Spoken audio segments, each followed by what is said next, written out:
Mengapa sekarang tragedi itu sepi? Bahwasanya sekarang dewa sedang membaca kitab Jitab Soro. Kunci ketentraman dunia ada di Nusantara. Ketika dulu Majapahit masih berkibar, Nusantara belum digaduhi oleh paham dari Mancapraja, niscaya dunia masih tentram, aman, damai. Tapi ketika masuk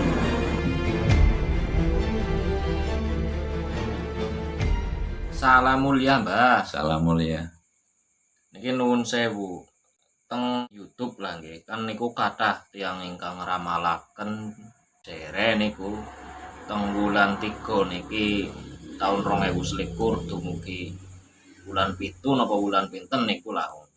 Ngendikane niku badhe wonten kedaden, wonten sing ramal bencana, wonten sing ramal huru-hara, intine jere pun diwiwiti Baratayuda Jaya Binangun niku jere. Nah, miturut pandangan lahir utawa pandangan batin panjenengan niku sing saasli-asline niku kepripun niku, Mbah? Tapi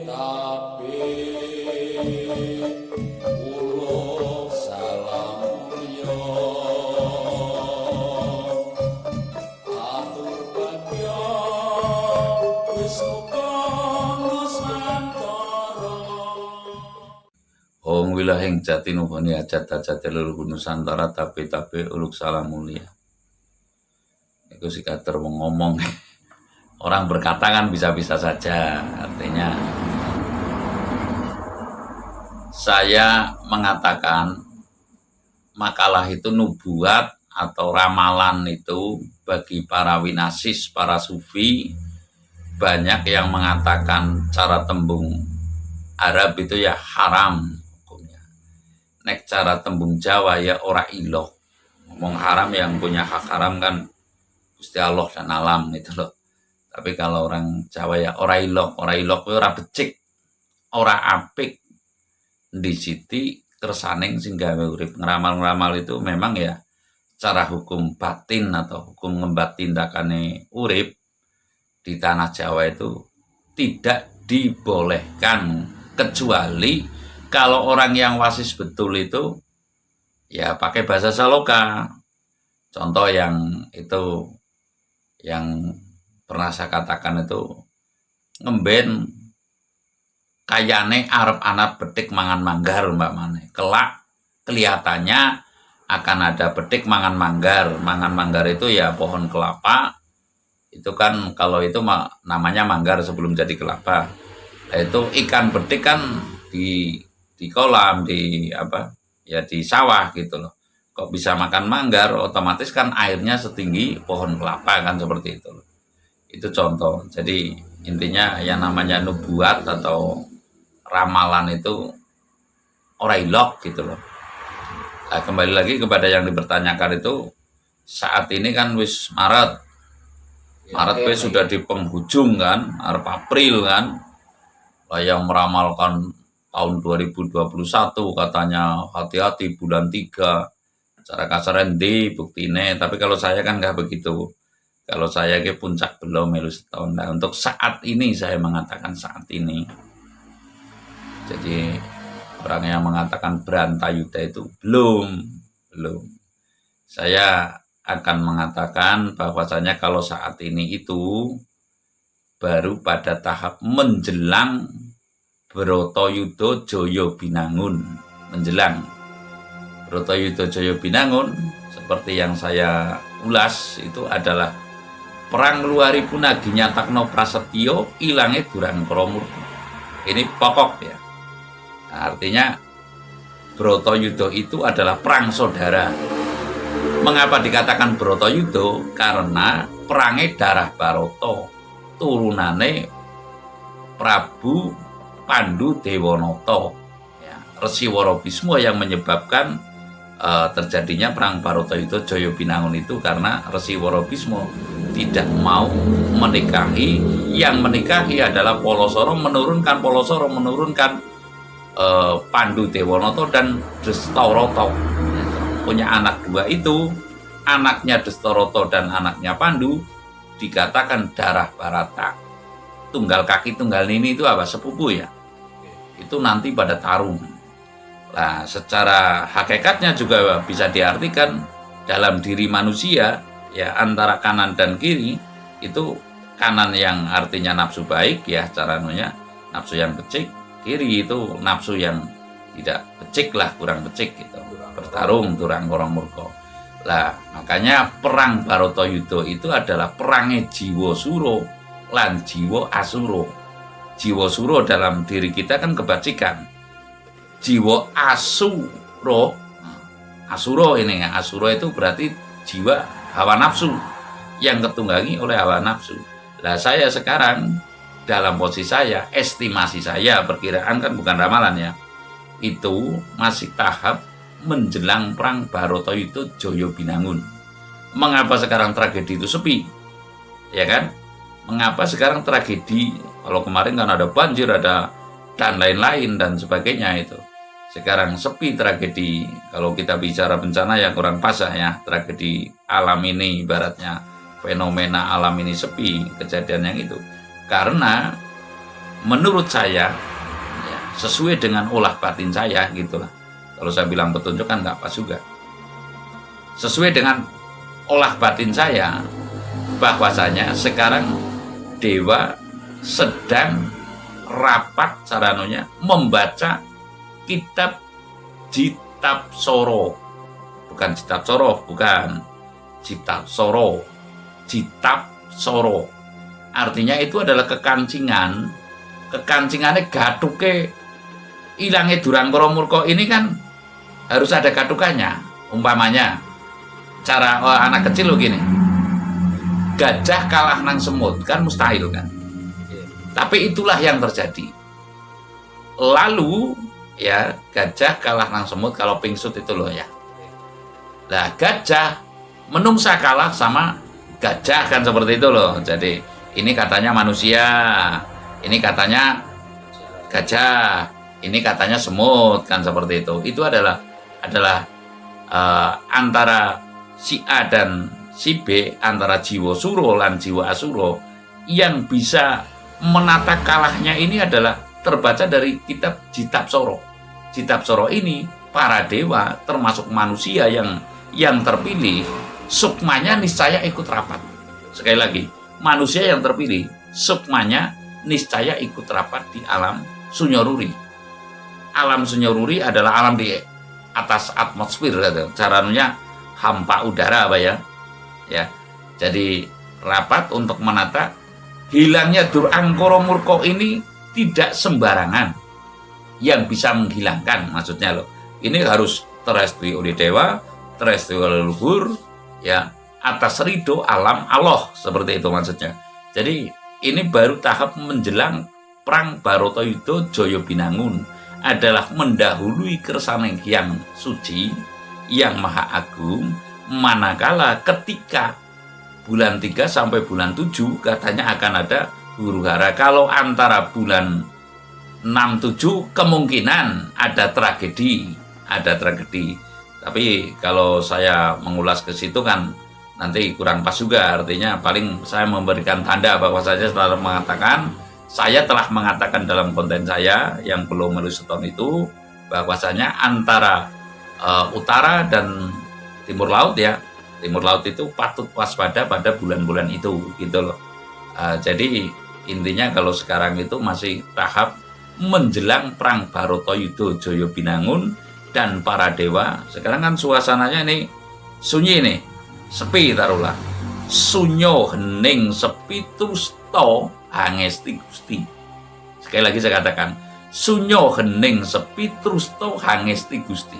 Ini baru tahap membaca kitab Jitab Soro. Atuke ya. Contoh, Dursasana kalah tidak mungkin kalah apabila diadu dengan Kresna. Kresna sebagai pengendalinya apa? Kusir. Kusir kan pengendali nih dalam perang Bharatayuddha pada jiwa suro, jiwa pendawa sih. Nah, lalu yang jadi kusir di perang Bharatayuddha jiwa asuro, ya bukan asu ya, tapi asuro, jiwa yang kurang bijaksana. Kusirnya kalau nggak keliru Salyo Dewo. Jadi apa, Prabu Salyo jadi kusirnya keretanya Pak Soekarno ya, Terus ini Kresna jadi kusirnya Janaka atau Arjuna. Lah ini nanti perang campuh ing Adilogo, cara di Palagan di Kurusetra itu nanti campuh. Ya. Campuhnya ini itulah baru perang Bharatayuddha, puncaknya perang Bharatayuddha. Jadi Bharatayuddha itu juga tahapan gitu. Jadi intinya zaman sekarang ini untuk saat ini maksudnya. Saya mengatakan para dewa sedang membaca kitab Citabsara untuk nanti si A kalahnya oleh si B ya dan sebagainya, ini sedang dibaca. Artinya mohon maaf ya kalau saya itu nanti situasi arus politik akan terkalahkan oleh apa, lalu bagaimana inilah sedang ditata oleh para dewa, sedang dibaca, lalu nanti akan dipraktekkan kemungkinan tahun 2022 kemungkinan, tapi bukan berarti saya mengatakan tahun 2022 ini akan perang Bharatayuddha, bukan. Artinya kemungkinan nanti akan dicake si A kalahnya oleh si B.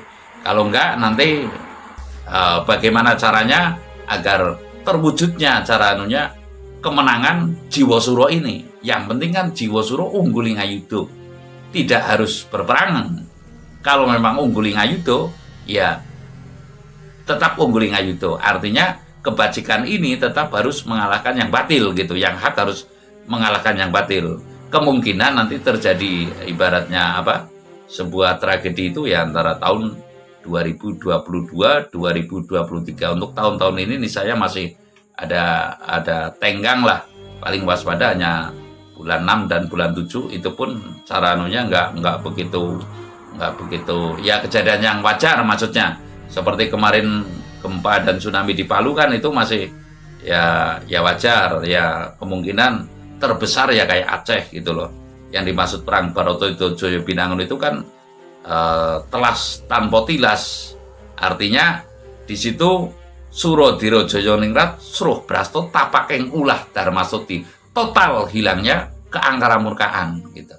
Ini tanya Mbak, selain daripada kondisi di Nusantara ini kan secara tidak langsung di dunia ada beberapa negara yang juga sedang keadaannya istilahnya carut marut atau memanas. Di antaranya Israel dengan Palestina juga tetap memanas, terus Myanmar yang skalanya istilahnya negara kecil juga masih seperti itu, lalu ada Amerika, China dan lain-lain juga ada. Keadaan alam pun tidak hanya di Indonesia itu Mbak, apakah nanti terkait juga dengan untuk skala dunia begitu? Kalau Bharatayuddha ini skala dunia Mas. Bharatayuddha ini adalah skala dunia. Sebab saya mengatakan, sekali lagi saya akan mengatakan ya, bahwasanya kunci dunia itu, lelakonnya itu adalah oleh Jiwasura dan Jiwasura. Sekali lagi saya mengatakan, bahwasanya kunci tentram dan gaduhnya dunia itu oleh Jiwasura dan Jiwasura. Saya tidak mengatakan bahwasanya Jiwasura itu jiwa Jawa itu enggak, ya. Jiwa Nusantara itu enggak, tapi bisalah kita menilai sendiri. Jadi jiwa Jawa itu jiwa yang suro atau jiwa yang asuro itu bisa dinilai jiwa Nusantara loh ya. Lalu Amerika bisa dinilai jiwa asuro atau jiwa suro, ya menurutnya kan masing-masing mengaku benar. Makanya kita nggak bisa menflot yang namanya kebenaran itu atas dasar penilaian manusia yang saya maksud.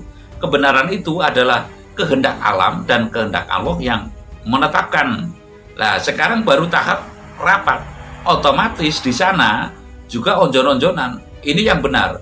Ketika Bisma menjadi ujung tombak perang Bharatayuddha dan terkalahkan oleh Sri Kandi, ini kan diantaranya tekad bulat dan Bisma juga mengaku benar. Mengaku jihad.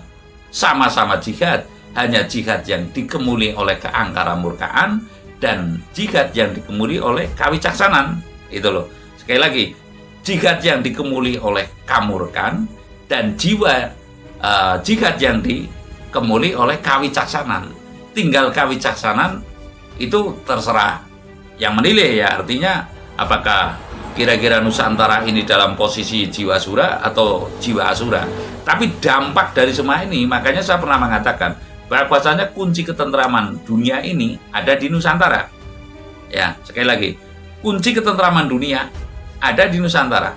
Ketika dulu Majapahit masih berkibar, ketika dulu Majapahit masih berkibar, niscaya ya belum tergaduhi oleh paham Mancapraja. Kalau saya nanti mengatakan agama dan Cina, nanti ada yang usul. Tapi ketika Nusantara belum digaduhi oleh paham dari Mancapraja, niscaya dunia masih tentram, aman, damai. Tapi ketika masuk Majapahit runtuh, lalu diambil alih ya, oleh Demak Bintoro dengan konsep tertentu, maksudnya dengan dikehendaki menjadi pengubahan kepada konsep yang tertentu, niscaya Indonesia terjajah ya. Niscaya pula ketika Indonesia terjajah, dunia ini makin korat-karit begitu, sampai timbul perang dunia saja kan sudah 2 kali. Lihat kemungkinan ini kira-kira Indonesia itu makin parah nggak daripada sebelum, maaf kata, kelihatannya sekarang tidak terjajah. Tapi carut mautnya, artinya kerukunan, kebersamaan sudah melebihi kala dijajah gitu loh. Artinya Nusantara ini niscaya adalah, ya saya nggak mengatakan kelihatannya merdeka tapi sesungguhnya dijajah, nanti keliru juga. Ini posisi Indonesia sudah lebih parah daripada zaman penjajahan. Jiwanya yang saya maksud tuh, jiwanya, jiwa kerukunan, jiwa gotong royong ini kan sudah hancur-hancuran nih, nggak bisa dibohongi itu. Jadi saya mengatakan intinya ini yang pada prinsipnya ini masih menjelang perang Baratoyuda Binangun, dan lalu para dewa sedang membaca kitab Citapsoro. Kitab ini kan buku Citapsoro intinya. Jadi Citapsoro adalah bagaimana menyusun agar jiwa Asuro kalah oleh jiwa Suro, jiwa Angkara Murka kalah oleh jiwa bijaksana. Nah ini kesepakatannya terbaca oleh para dewa, lalu beberapa sukma titah di bumi yang telah terpilih niscaya mengikuti dan lalu akan mempraktekkan siasat di bumi ini. Terima kasih.